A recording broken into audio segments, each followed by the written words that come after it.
Բարև ձեզ սիրելի 18+ Հայաստանի քաղաքացիներ։ 18+-ը նրա համար չասեցի, որ հեսա վատ բառեր եմ ասելու, այլ նրա համար, որ 18+-ը այն տարիքն է, որից հետո արդեն կարող ես գնալ ընտրությունների։ Եվ այսպես եկեք տեսնենք, թե ինչ պալիտրա ունենք այսօր քաղաքական դաշտում։ Կա իշխանությունը Նիկոլ Փաշինյանն է եւ երրագլուխ հրեշը, ինչպես իրենք են ասում, բայց ես իրանց կանվանեի երրաֆազ հրեշը, որովհետեւ հետի հետ կապված process-ներ կան։ Իսկ իշխանությունը դեպքում միաֆազ հրեշն է, ընդ որում ֆազը խփած։ Բայց եթե մի քիչ ավելի լուրջ խոսենք, սա առանձին կոմպոնենտներ չէ, սա քարագլուխ հրեշ է, որովհետեւ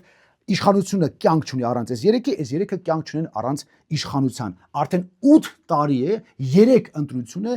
Նիկոլ Փաշինյանը գնում է ընտրություններին նույն խոսուտով, հեսա Ռոբերտ Քոչարյանին նստստելու եմ, սաղին էսեմ անելու են, այս վերջերս ավելի վատ բառեր ասում, սենց կանեմ, նենց կանեմ, մի խոսքով կտրտեմ եւ այլն։ 8 տարի հասկանում եք 3 ընտրություն, որտեվ այլ բան չկա մարդկանց ասելու։ Եվ այսպես ֆիքսում ենք, որ սա քարագլուխ հրեշ է, որը ունի 4 գլուխ եւ 1 մարմին։ Իսկ հիմա գլուխ առ գլուխ անցնենք եւ տեսնենք ով իրենից ինչ է ներկայացնում։ Սկսենք Նիկոլ Փաշինյանից։ Դե կարծում եմ Նիկոլի հետ ամեն ինչ պարզ է, մասնավորապես, որ ինքը վերջերս ցույց տվեց իրեն Երևանի փողոցներում, այսպես ասած վավսեի կրասե։ Գնացինք առաջ։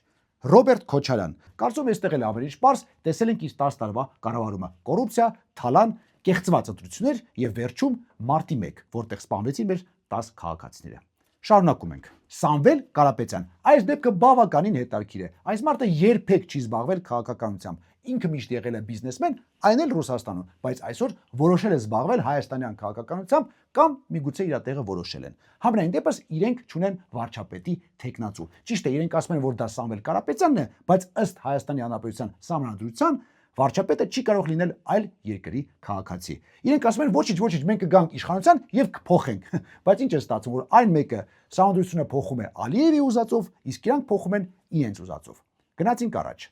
Գագիկ Ծառուկյան։ Այսա ունիկալ դեպք է։ Այս մարդը էլ փակեց քաղաքականության էջը, հետո բացեց, հետո նորից փակեց, հետո նորից բացեց։ Ժողովուրդ ջան, հո լուսամուտ չէ, ասես բացում եք։ Այդ լուսամուտը ասես կիսաբաց թողեք, հասկանանք ինչ է կատարվում, հրաչ ջան։ Հիմա հարցումները ցույց են տալիս, որ այս ընտրություններում ընտրողների 50%-ը որոշել են չգնալ ընտրության։ Իսկ գիտեք, այն գնացող 50%-ը ում են ընտրելու։ Հիմնականում իրանց։ Հասկանում եք, ու նորից ամեն ինչ կրկնվելու է։ Նորից 31 թվականին Նիկոլ Փաշինյանը դուրս է գալու, ասելու է Ռոբերտ Քոչարյանին նստստելու եմ, կզստելու եմ, ընդուց Քոչարյանը ասելու է հմբալ, ինք ասելու է մարտի 1-ը բացահայտել եմ ու նորից ամեն ինչը կրկնվի։ Ժողովուրդ, խնդրում եմ, այն 50%-ին եմ դիմում, ովքեր որոշել են չգնան։ Գնացեք ընտրության,